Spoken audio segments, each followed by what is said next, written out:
Week we take on Nottingham Forest in a battle at the wrong end of the table, and we'll be hoping that we can steal from the poor former Forest, and give to ourselves so that we can climb higher up that league. This is Talk of the Trinity.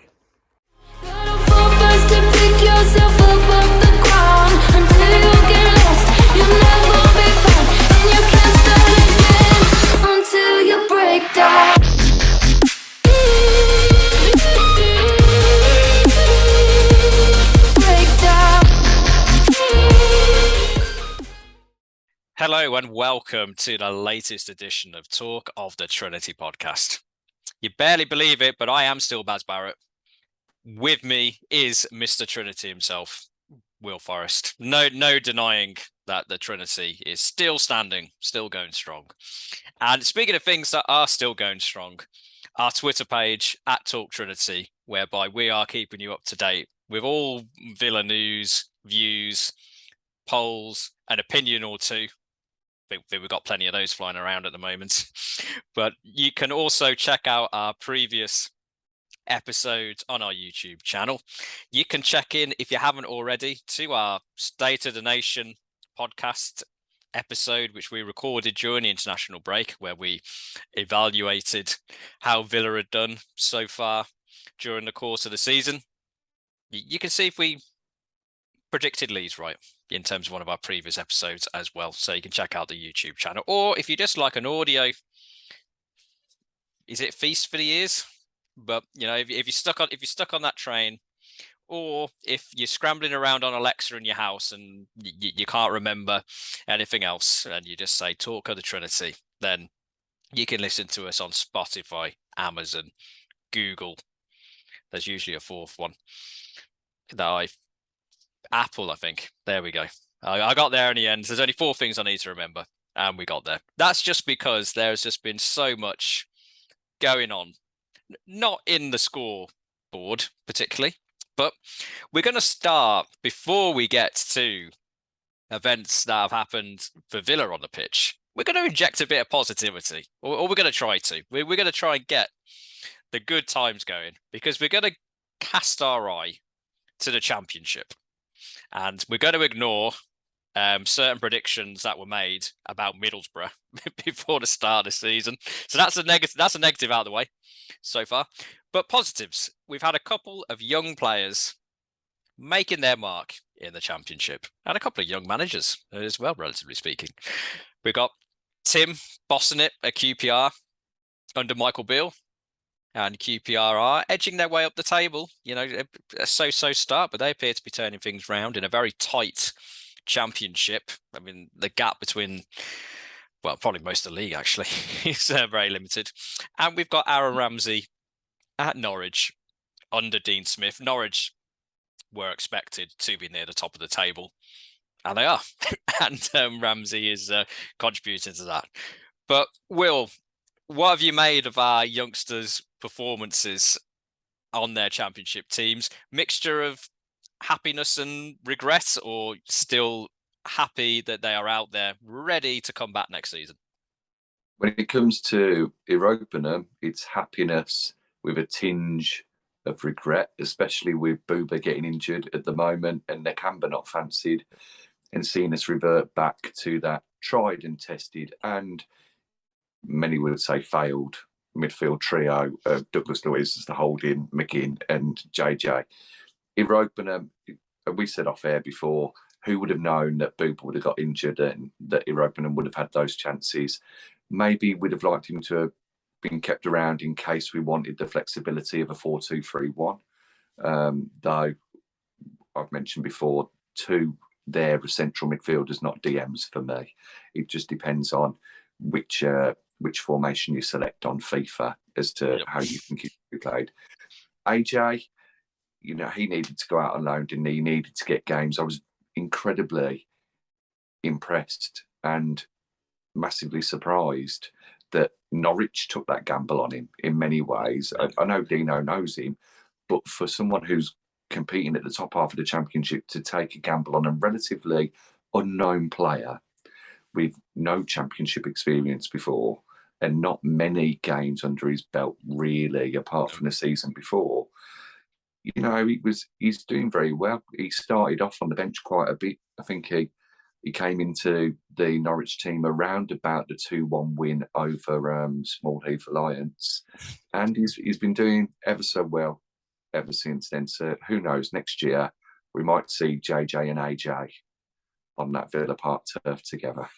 Yeah, I mean, I think as you said, it was when he went. The question was, can he make the step up to a team where promotion is expected in the Championship? Previously on loan at Cheltenham, whereby they came, I think it was about 12th last season in League One, and that was their highest ever finish in the league. So different expectations. You always have that question mark of, can they step it up? As you said, looks like he has. And long may it continue, really, because that's exactly what you want kind of from a loan, players being able to show that they can step up and then see whether they're ready to make it into the first team at Villa. I mean, in terms of, I suspect we may be scrutinising the contract of Kane at Huddersfield to see if we are able to bring him back in January, or send him somewhere else for Huddersfield. Not doing very well at time of recording, so yeah, we can find room for him somewhere else. I mean, to be fair, if he could have potentially got a game with Cash being injured as well. So lots of injuries, lots of opportunities.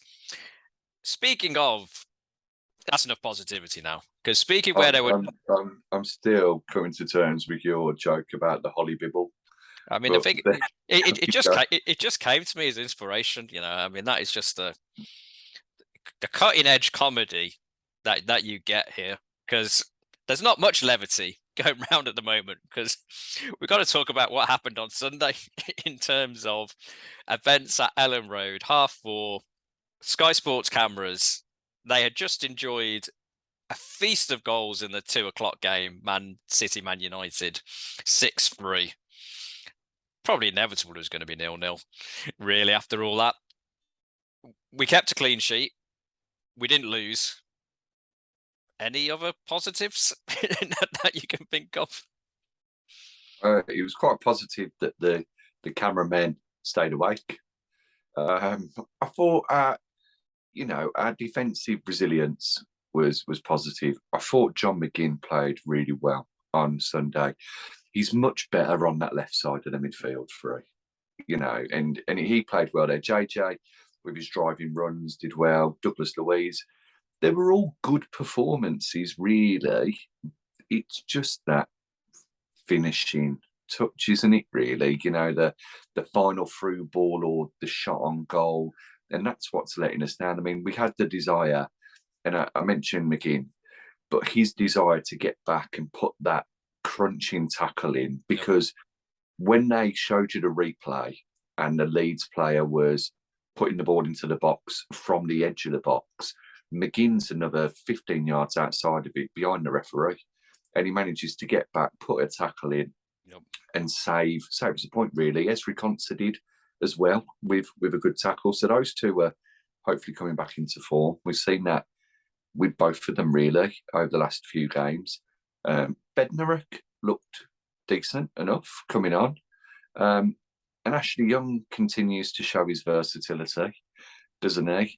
Versatility, yeah. I don't want to get into the negatives. I am going to be a negative Baz, but the finishing is just appalling at the moment. I thought Coutinho cut a very frustrated figure. He was trying to get into areas. He had the one where he fell over right at the very start. If he'd have kept his feet, he probably would have got a rebound. But you could see he wanted the ball. He wanted to take players on and beat them. And the wavelength of his teammates just wasn't there. Buendia did okay when he came on. Nice curling effort, a rasping effort, if you like, that went inch wide. Ollie Watkins continued to show his Jekyll and Hyde side in front of goal. He was more Wally Hopkins than Ollie Watkins. think it was Jekyll and Jekyll, wasn't it? In terms of Sunday. I mean, more like a hiding to nothing in terms of the reaction after the game. Mate, you've swallowed a joke book today, let me tell you. But we've had some time off air. That's the real reason why we couldn't record together last week. I was busy down the local joke store, just ingesting jokes.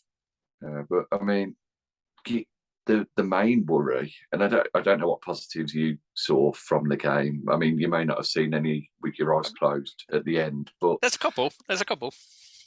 The big question now, and we'll get onto it later, obviously, is what do you do against Forest?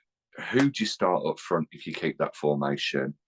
Or does Stevie G revert to type and go for a 4-3-1-2 against a wide attacking team so that he can cover the centre? And if he does, which two do you pop up front? Or is it that Christmas tree formation again, the 4-3-2-1? Yeah.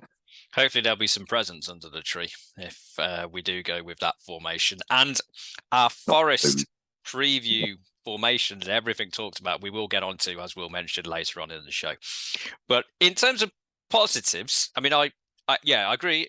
Unsurprisingly, I thought McGinn had a good game. I think positive for me, I didn't watch the game live, so I was able to fast forward through most of it. Well, I watched all the action, but fast forwarding through and throw-ins and such things, and also all the stoppages, of which there were quite a few, and which was remarked upon by Ted Lasso in the post-match interview for Leeds. My view of the game is Leeds, I thought in the first 15-20 minutes were much the better team, and they had some opportunities, and I thought Ashley Young was getting torn a proverbial new one by their winger. But as soon as Leeds started kicking people and getting involved in the scrap or getting frustrated at us time wasting or whatever you want to call it, we had it. We stepped up, and I think that was Gerard mentioned it in post match in terms of it probably wasn't quite a war, more like a skirmish. But when Leeds went to that side of the play, we matched it comfortably and then some. And I think in terms of that Leeds home crowd, getting volatile, and I think that kind of made its way onto the pitch in terms of affected Leeds more than it affected us. And I thought we were fairly comfortable after that. I mean, especially after the red card, Leeds unsurprisingly kind of shut up shop themselves after that. But yeah, positive in terms of we stood toe to toe with Leeds when they started trying to put a bit of needle into it, which was good. It shows we have got that battle. We mentioned 2 clean sheets in a row. That's good.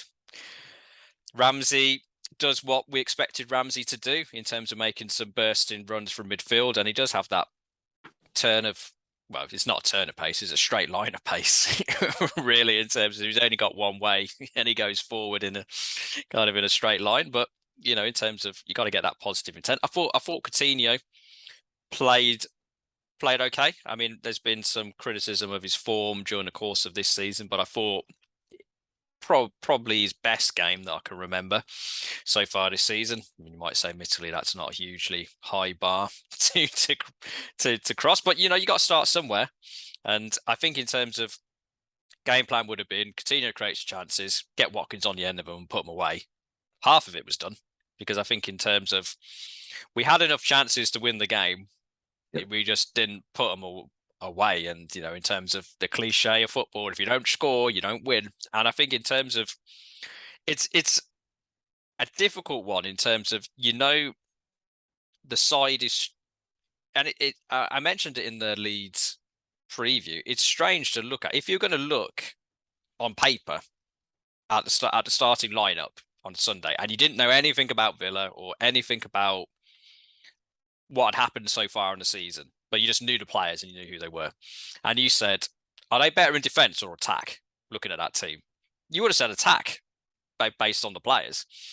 But it's a situation whereby we're just not able to get it working going forward. And it's that the defence wasn't very good at the start of the season and the attack wasn't very good at the start of the season. So we've tightened up at the back.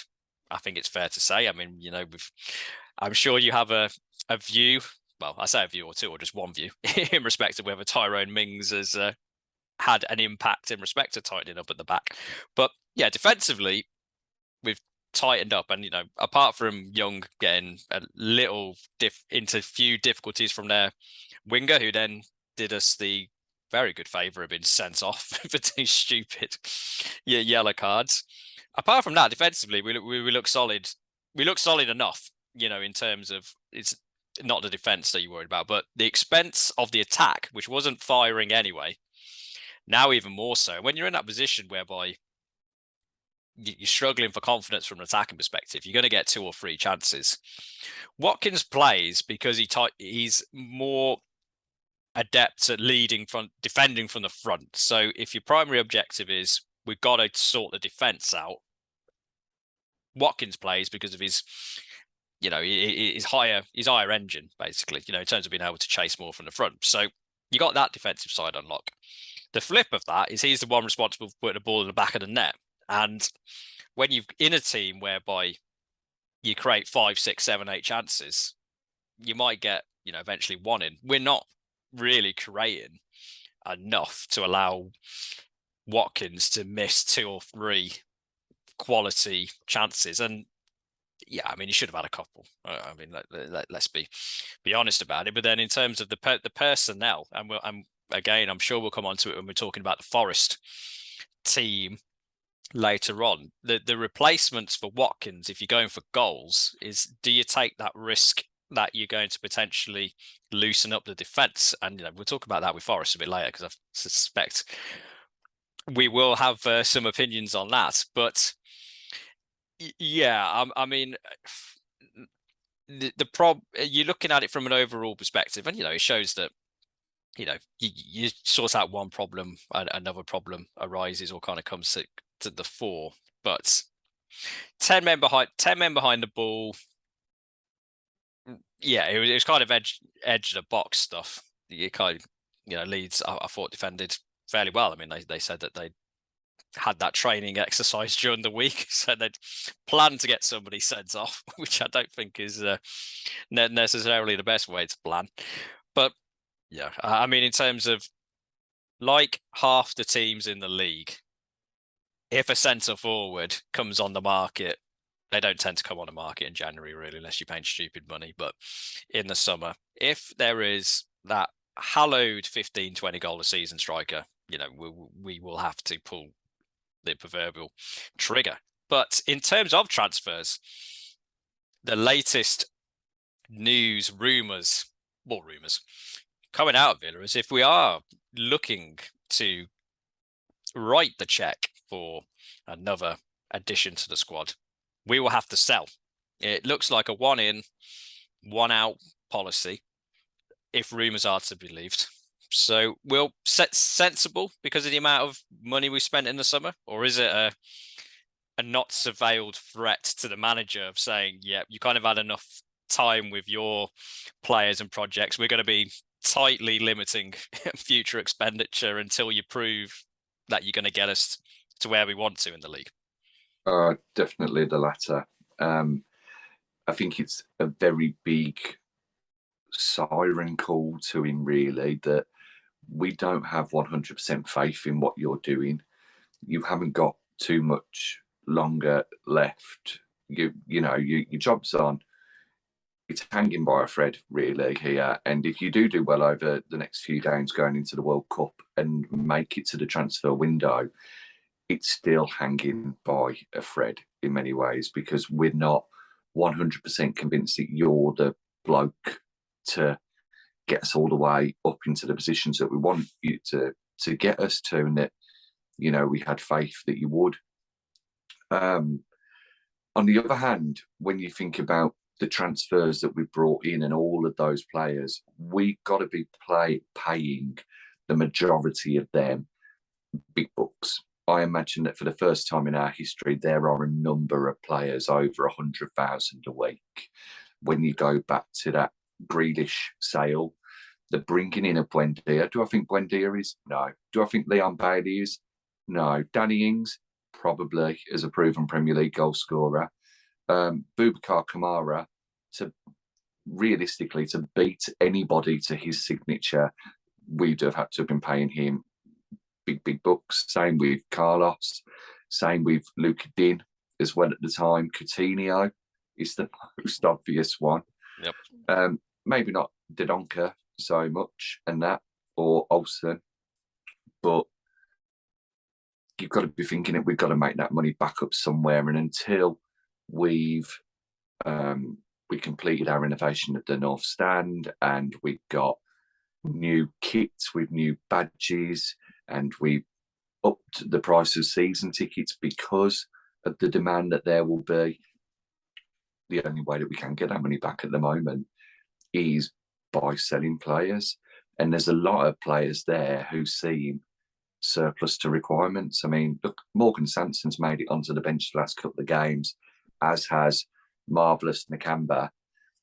And you sort of think, why? Is it because you're so ravaged by injuries? Yeah. Or is it... And I think it that's is. the only reason. You know, you don't ever think... Playing against Leeds, for example, we needed a creative spark. And whilst we haven't always seen it from Sanson, in a game where you're 11v10 and you can afford to push another midfielder a little bit further forward, why not say to him, go on, show me what you did at Marseille. Go and show me what you did. Get on the ball, drive forward with it, and create for us. If it had been 1-0 that we were leading then, you'd hope that he'd have brought on Nakamba to maybe shore it up a little bit and hold on to that lead.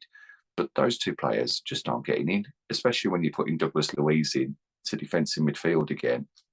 And this is a midfield three, as touched upon earlier, that Gerrard bemoaned last year as not having the quality to create chances for us, and yet he's reverted to type again. And you look at Nakamba, and I think that 99% of Villa fans would say on our survey that when Gerrard initially joined, Nakamba was the most improved and best player that we had, you know, and he's just not going to get a look in. It seems that we're maybe going for that, you know, Ron Saunders method of, we'll just use 14 players this season and we won't worry about the other ones. So yeah, in selling to buy, I think that says a lot more about Gerrard and how the owners feel about him at the moment.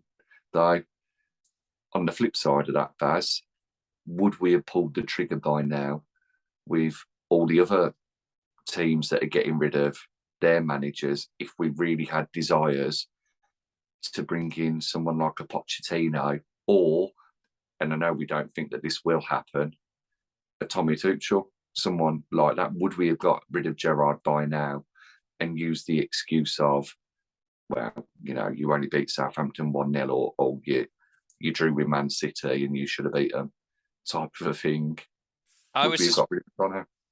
I suspect conversations have taken place behind the scenes informally to try and suss out which managers are realistically in the frame for which jobs, I would suspect. And if there was a hint that, you know, the vacancies you mentioned there, Chelsea, before that they hired Graham Potter, or Wolves, but there maybe would have been a question asked in the boardroom as to, do we stick or twist? I think for Chelsea, realistically, at that time, there was talk of Pochettino.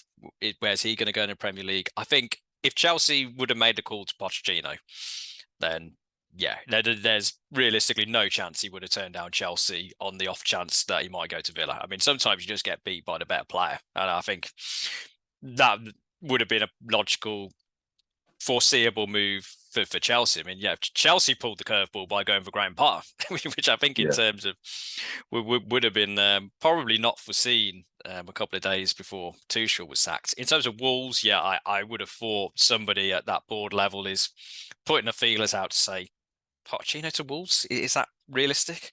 Doesn't sound like it to me. But if there was a hint, then I think we would be maybe having early morning board meeting to discuss that further. I think it's certainly a factor. I mean, you look in terms of Premier League teams where, paper talk about the managers potentially been in trouble. Leicester, Forest, Southampton, I think are the main three where there's rumours going around. He's always in trouble, isn't he? He gets a 9-0 against him every season. He's always in trouble, but he keeps his job. But maybe that's what he needs to do. He hasn't lost 9-0 in a while. So he gets 9-0 out of the way and then he can rebuild. But in terms of those three teams, is a Pochettino likely to go to any of them? I don't think so. Obviously being heavily biased. But I think in terms of, if there's a suggestion, maybe abroad as well, there are other leagues available outside the Premier League. But yes, I do think if there is a serious hint going around, Pochettino, seriously thinking about this, then we would think about it. I think that would focus minds. I mean, speaking of Pochettino and the Villa, what about the potential of Sevilla? They've just got rid of Lopetegui as manager following the defeat to Borussia Dortmund. Could Pochettino be tempted by La Liga, going back there, and maybe Sevilla as an option? I mean, Lopetegui's been linked with Wolves already. Funny enough. Do you think that would be enough cause for concern? They're a shoo-in for the Europa League, whether they're in it or not, to be honest with you. They're shooting to win it. I mean, they just get mailed the trophy. Yeah, once they crash out of the Champions League, they'll be beating Man United in the final. If Man United are in it and they're not, or they might be, who cares? It's Man United, it's Villa podcast. Pochettino to Sevilla. I don't think that's a bad shout. I mean, they're in the Champions League, so they're not a bad team, shall we say? Would you sack Gerrard on the spot to stop that deal from happening if there was a hint of interest from Pochettino? Good question. Yes, I would. Yeah. Everyone had already answered that that's listening before, going, yes. People on the train, if you're listening on the train now and you've shouted yes, you might just have to put your hand up and give a little apology and nod, especially if you're in that quiet carriage, because you're not even allowed to fart. Gonna say, make sure you got a ticket, because you are getting checked now. You have made your presence known to that ticket inspector. But I mean, in terms of if it was Pochettino saying, "I'll come to you," deals agreed, I don't know. We'll ignore the rules about tapping up, but I mean, I think you would really. To be honest, I don't think you could turn around from a Gerrard perspective and say I've been hard done by. I think I was really turning it around. Have a look at what's been going on, because there's not enough really.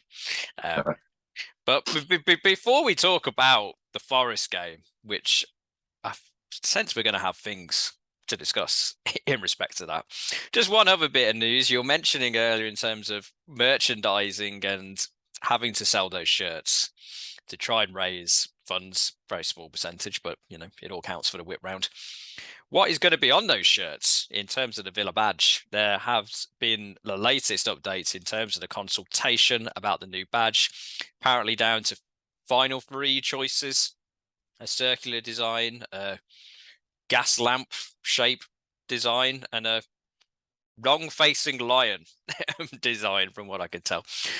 And any of those designs particularly appeal to you, or has it really just been fixed so we go back to the circular badge that we all knew and loved from yesteryear? I think the round badge has definitely got the shoe-in for it, hasn't it? Because I think of the merchandising possibilities as well. I mean, you can make some lovely beer mats with them, couldn't you?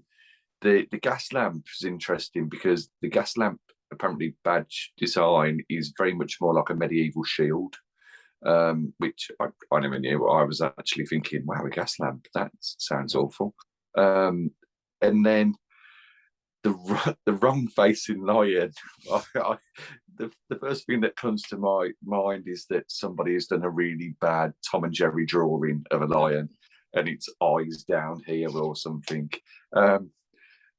Obviously, turning to facing a different direction with 1874 and the Star, which everybody, I think, craves to be on the badge, and rightly so. Yeah, it should be. Huddersfield Town only got 3 stars. Why shouldn't we have a star on there for our European adventures?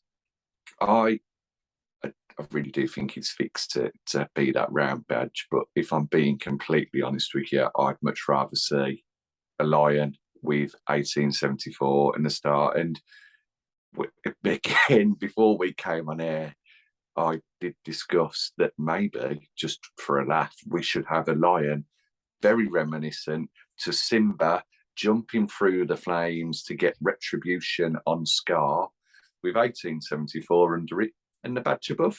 And then that way, obviously it wouldn't be Simba, but, have something fierce. We need the lion with its claws back, have it so that badge means something, inspires the players, and injects a little bit of fear into travelling teams, when they're coming and they see, shit, we're at the Villa, Gonna say, if the commercial team at Villa are listening, give us a call so we can sort out terms about our cut in terms of the merchandising deal that you're going to cut with Disney. It's not just football opinions we're full of, business ideas as well. It's just completely non-ending in terms of. Think about all of those possibilities then, because we get Disney Plus on our shirts, which are going to be massive amounts of money, right, going forward. So that's a big sponsorship. And then when they roll out their latest reality TV program, Visiting Villa, we're quitting. Yeah, mate, have one of these Balti pies. Yeah, I thought Steven Gerrard was really crap. But there, then we won a game and Ollie Watkins scored. Boston. And then we woke up and realised it was all a dream and that we were 3 down away at Man United. 3 down at home to Forest. Well, luckily, you mentioned Forest. The good thing is we're not playing Forest at home next, which is good. We're away. We are going Monday night. I think it's our first Monday night game of the season in front of the Sky cameras at the City Ground against Nottingham Forest. Nottingham Forest just played a Monday night game. They did not enjoy that game. 4-0 losers to Leicester City. I have vague recollections of Villa losing away to Leicester 4-0 on a Monday night with a slightly calamitous performance. But we are going to Nottingham and they sit bottom of the Premier League at time of recording. At time of recording, they've decided not to sack the manager currently. In terms of looking at Forest before we inevitably have to potentially depress ourselves talking about Villa for a bit. What I'd say about Forest, and I will say this because I did think they would stay up when we did our preview episode. And I do think that is an element of a more exaggerated version of what Villa did in the season that they got relegated. There appears to be 2 different transfer strategies. At the start of the summer, it was a certain type of player. By the end of the summer, it was just whoever's available on a free or around, let's just get them in, So there appears to be a disconnect between the manager's picks and the board's picks. And the manager's the one who's got to put them all together, and including some players who were not there pre-season and they turned up transfer deadline day. It's a tricky job and it doesn't get immediate results. And in some of the fact, Forest were actually better in the first couple of weeks before they finished their supermarket sweep of the transfer window. They sit bottom.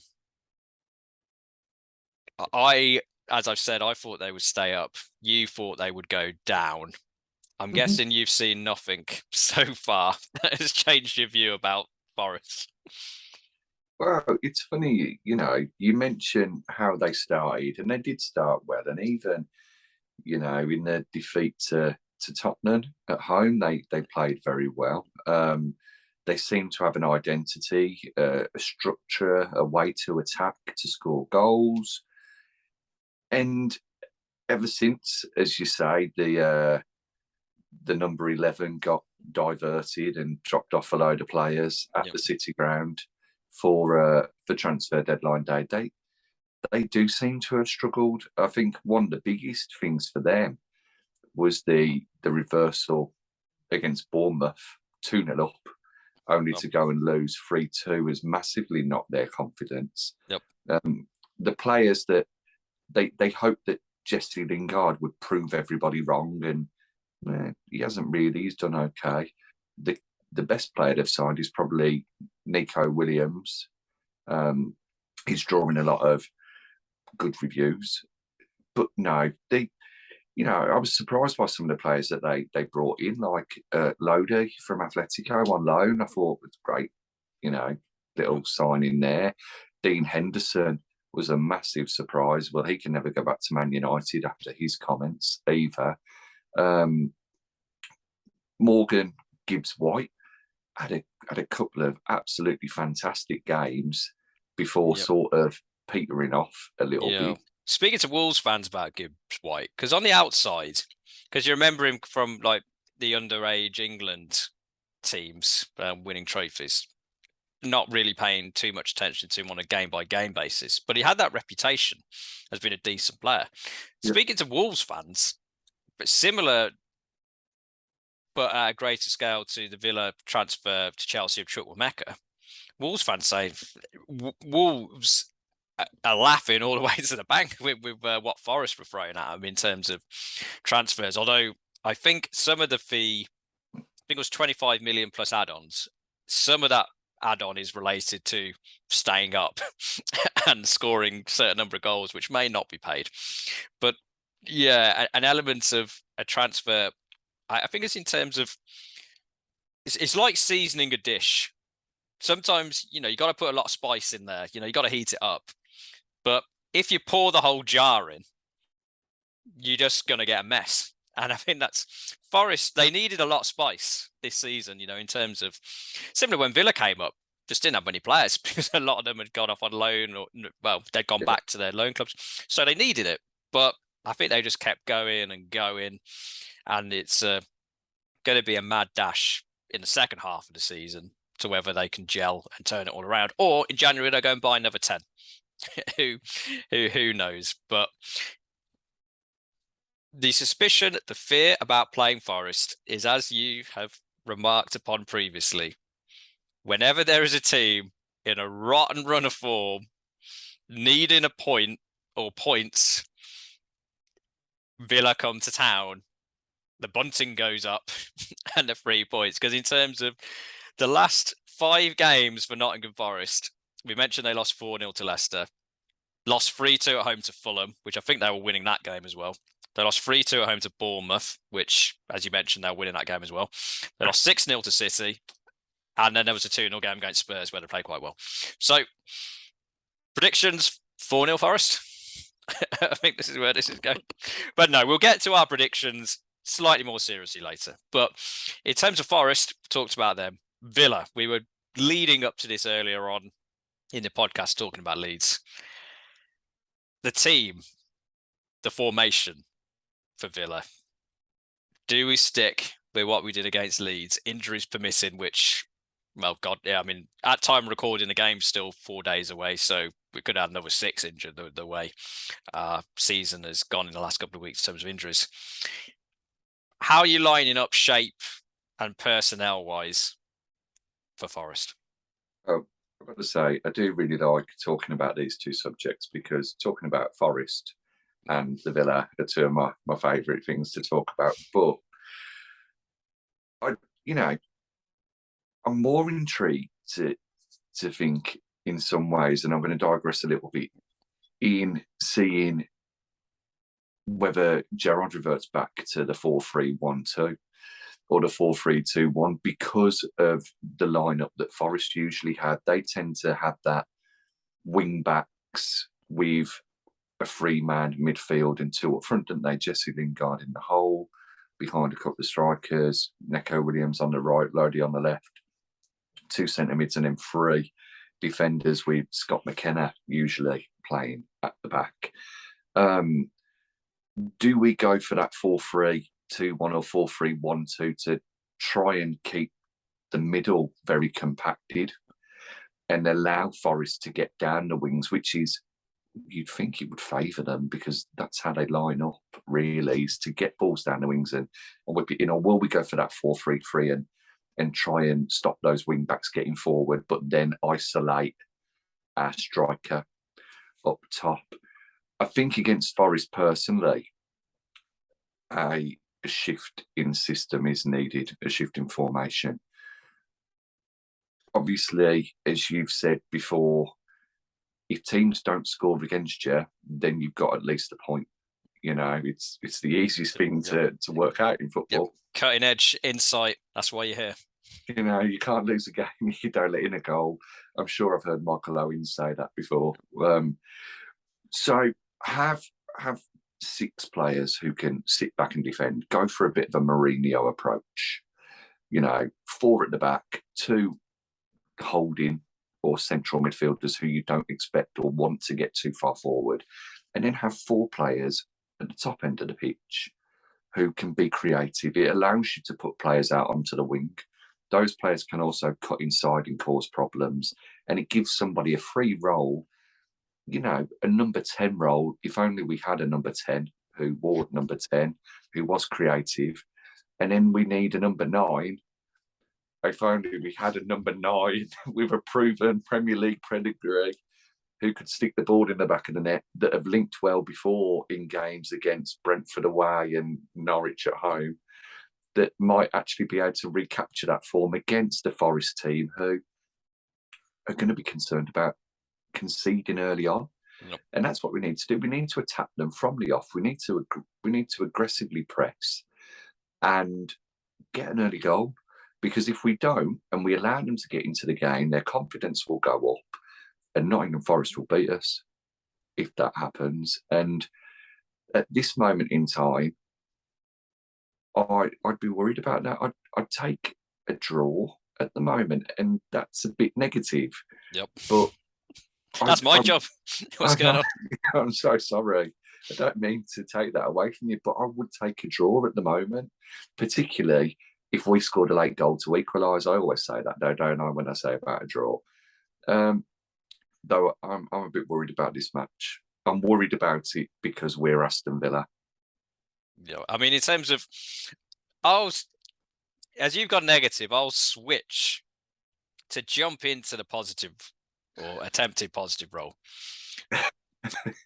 Forest have the second worst defensive record in the league, with 21 goals conceded in 8 games at time recording, which was before this weekend's round of fixtures. That's more than Bournemouth, who conceded 9 in a game. The only team who've conceded more is Leicester, with 22. In terms of goal scoring record, they're the 3rd worst goal scoring record, tied with a couple of teams, including Villa. So they they can't defend and they can't score. I'm thinking we go for it. In terms of the Leeds game, you could say, but similarly before the game, I think if you would have said a point at Leeds, I think most people probably would have taken it before the game. I think the way the game transpired has added to a lot of negativity in terms of we could still be playing now. I mean, we could still be playing, you know, just when you're listening to this or after the Forest game, and we still wouldn't have scored. And the 10 men, and I think that added to it in terms of because as you said, there's different ways of getting a point, and some leave you feeling inflated, some deflated. So I think with the Forest game, I agree with you that this has banana skin written all over it. Mm-hmm. But the fact that we're saying this has banana skin written all over it for a team that's bottom with one of the worst defenses in the league and one of the best attacks, I do think that says more about us. And I think in terms of the only way well, not the only way, because you've identified another way in terms of where we can potentially get a result. I do think it's come to the situation now where it's just we can't, and this is in terms of probably why I'm sitting on the sideline away from the touchline, not being a manager. I think in terms of, even if you could make, and you can make logical arguments as to why you would take a point, I think a point in terms of the momentum, the talking from esteemed pundits such as us in respect of where Villa is going, a point is no good. I mean, in terms of, I think we've talked about it in terms of like the transfers and where the board's thinking. To use the technical legal phrase, I do think we are shit or bust here. And we got to, even though similarly you could say to us, we got the third worst attack in the league, where we're going to get goals from. We got to go for it. I think we have to go and attack Forest, because what's in terms of, the Lion King hanging onto the cliff edge, a draw is just hanging onto the cliff edge if we get it, and then you're just hanging on for longer and longer. We got Chelsea on Sunday following the Forest game. You can't, well, you can try and defend against Chelsea, but I don't think we would be particularly. We would need a Man City type performance, and we need Man City turning up slightly off. We need Chelsea to turn up slightly off the pace as Man City turned up, which, well, Chelsea, that's a whole different jamboree going on over there at the moment, so you never quite know what you're going to get. But I think in terms of if Gerrard is going to have a long-term future, especially with the World Cup coming up and everybody's circling, everybody's going, oh, yeah, this is a perfect time to make a change if you're going to make a change. And as you mentioned, other clubs potentially angling for Pochettino. A draw is no good. And I think in terms of a draw won't change what fans think. They're not going to go, oh, God, I know we drew 5-5 against Forest back in the Championship, but even a 5-5 draw, I don't think fans are going to go, yep, Gerrard knows what he's doing. I think we have to go for it. I think you've got the perfect team to go for it against, but I fully acknowledge that we could get our asses handed to us in terms of this. And, I don't think we're in a situation, and we're going to come to the prediction of the score in a minute, and saying I don't think we're ever in a position where we want the team to lose, and I don't want the team to lose. But if we're in a position whereby we get, say, Forest win 3-0, say, just pick a score. If we're in a position where we're getting beat 3-0 by the worst team in the league currently on form and confidence, manager's got to go, is my view. So I think we go for it, and I would, as you mentioned, in terms of I wouldn't play. I understand the reasons why, in terms of, if you don't concede, you don't lose. But I think a point isn't good enough for us in terms of what we want to do. I'd play one in defensive midfield, probably. Even though Gerrard knows he can't play defensive midfield, I played Dougie Luiz. I thought he played all right against Leeds, to be fair. My only kind of team scenario is, would I play Ings up front, or Archer, or Watkins? And I would, in the spirit of shit or bust, I would be tempted to play Cameron Archer up front, because in terms of, for whatever reason, like, Watkins holds the line very well, but finishing is an issue. Gerrard doesn't seem to fancy Ings to play on his own up front for whatever reason it may be. Might need Archer has the pace. I'd play him. The chips on the table, get him in there. We need to show some evidence that we are going to go for it as Villa, because I think otherwise, as I said, you're just circling, you're just hanging onto the cliff, and eventually you're going to fall off if you don't pull yourself up. So there's me being positive. Go for it. Let's just try and take Forest out, because if you can't take Forest out, then what are you going to do against Chelsea the following week? You're just going to sit back and get beat. But there you go. Foolhardy, maybe. But I mean, one of the things that concerns me a lot, and why I'm worried about this game, is that personally, I feel that Leeds look the more likely team to beat us than to win the match in the last game, even with 10 men, especially getting towards the end when we had the massive McGinn tackle. You know, that was a point-saving tackle. That was. So that concerns me. I want to have optimism, but I'm also mindful that I've thought that we'll win every single game so far this season. I've got us to the league. Yeah, Champions League's already ascertained in your world. Playing reserves. It's one of them, isn't it? And I can see the logic for Cameron Archer. You know, if you're old enough, if you're good enough, you're old enough. And maybe you could do a Michael Owen. Maybe he bursts onto the scene. He certainly knows where the back of the net is. He showed that at Preston last year. Preston did well. They were challenging for the playoffs last year. And a lot of that was down to Cameron Archer's goal involvement after he joined them. Look how much they've struggled this year. I mean, they got a massive win the other night, didn't they? Can't remember. Oh, yes, they can against the Baggies. But they've struggled for goals. It showed how important he was. Maybe it's time to unleash him for the whole match. Don't know, but definitely needs to get a good 20 to 30 minutes on the pitch. If you're going 4-3-1-2, which I suspect Gerrard might, I'd have Archer as one of the two, and then it's deciding who plays up front with him. And for me, it'd be Danny Ings. He plays well in a two up front. I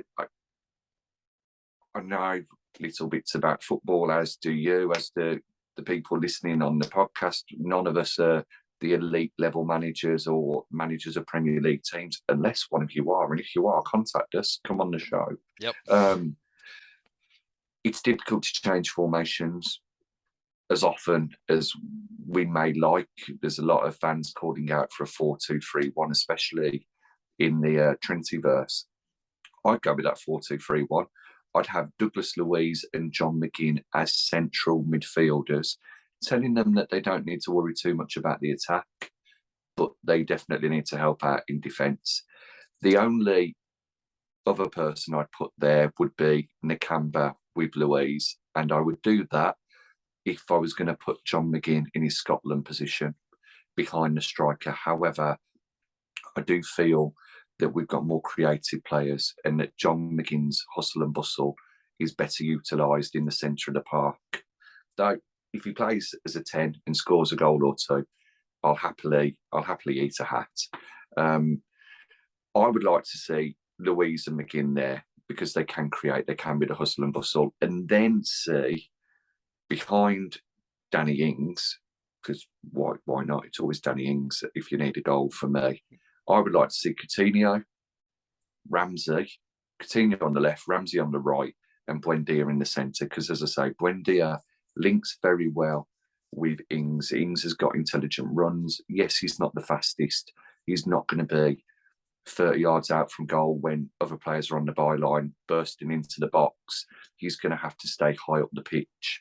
But with his shooting and his history, you'd think he'd cause problems to a relatively naive Premier League defence in Nottingham Forest. Coutinho then can float inside. JJ can hit his direct runs. Buendia can be creative as well. So that's what I'd go for. And with that, I'd hope that we'd get something out of the game.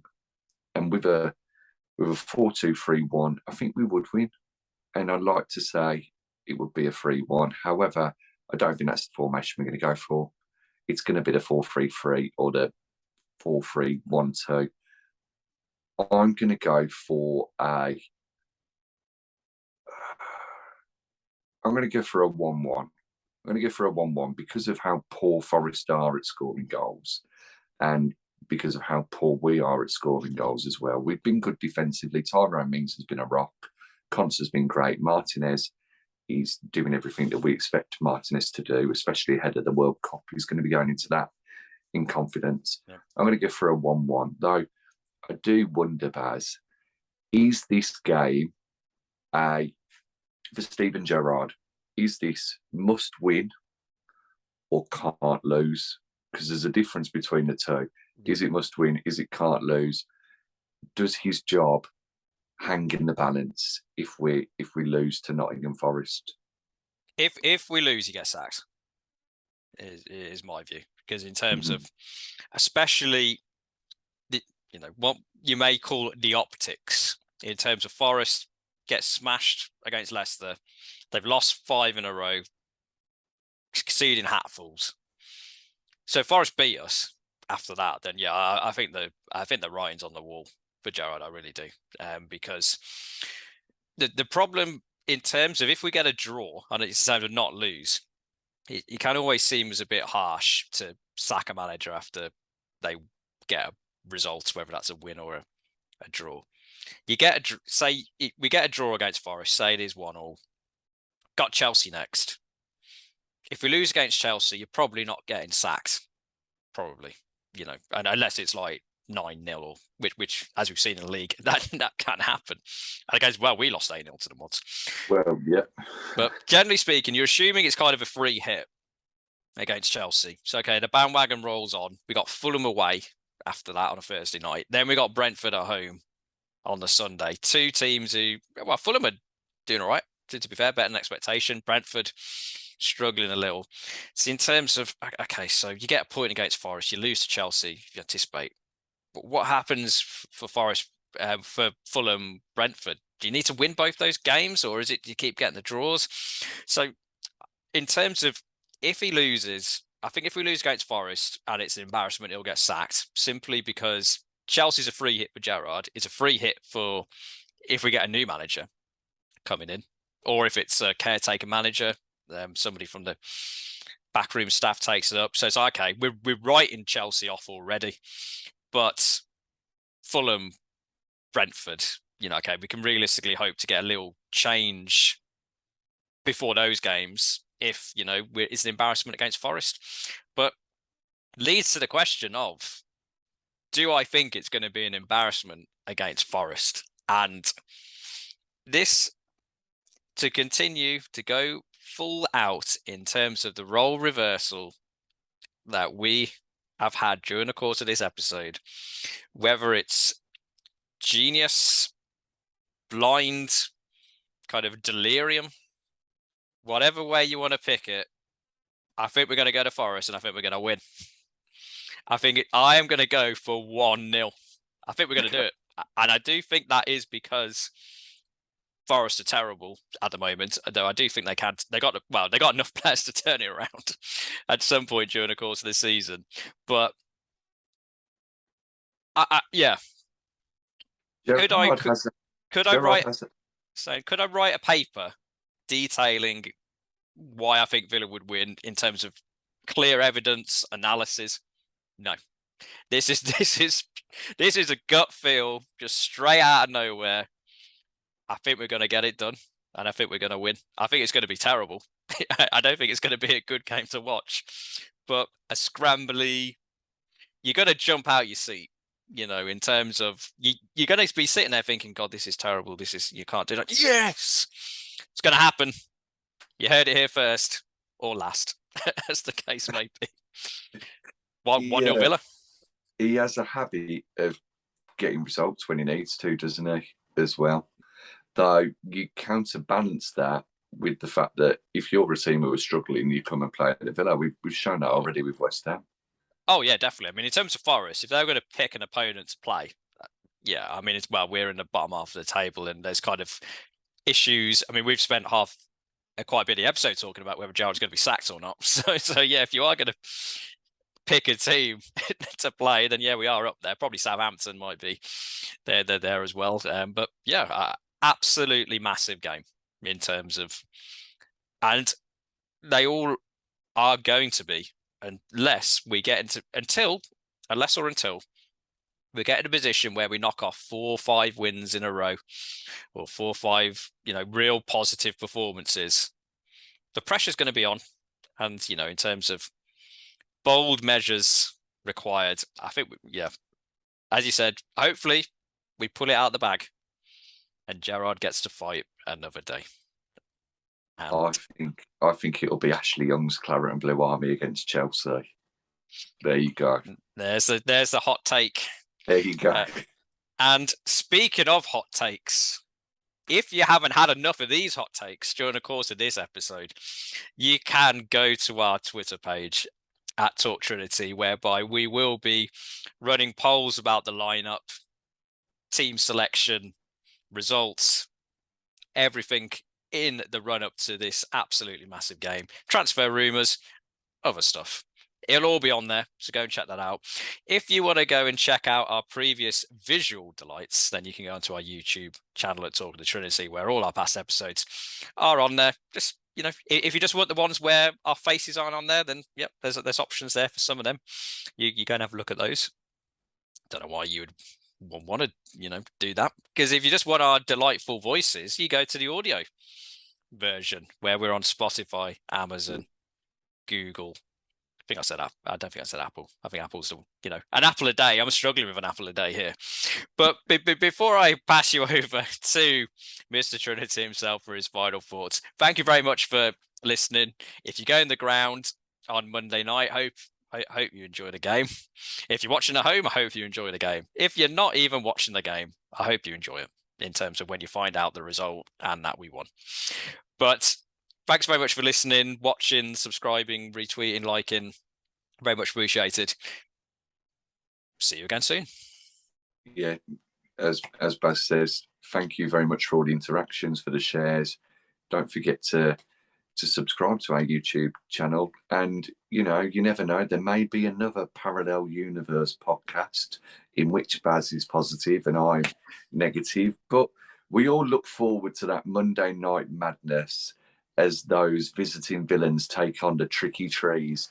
And hopefully we're the ones who are robbing 3 points from the game. Yeah, you had that joke book too. It just came to me. I didn't even think of it, but hopefully I'm going to carry on now. Stephen Gerrard and his merry men will leave the Trent River with 3 points and climbing that ladder up the league. Until next time, I'm Villa till I die. He's Villa till he dies. It's normally negative. I apologise for being. Cheers, Tar. Thank you very much. Up the Villa.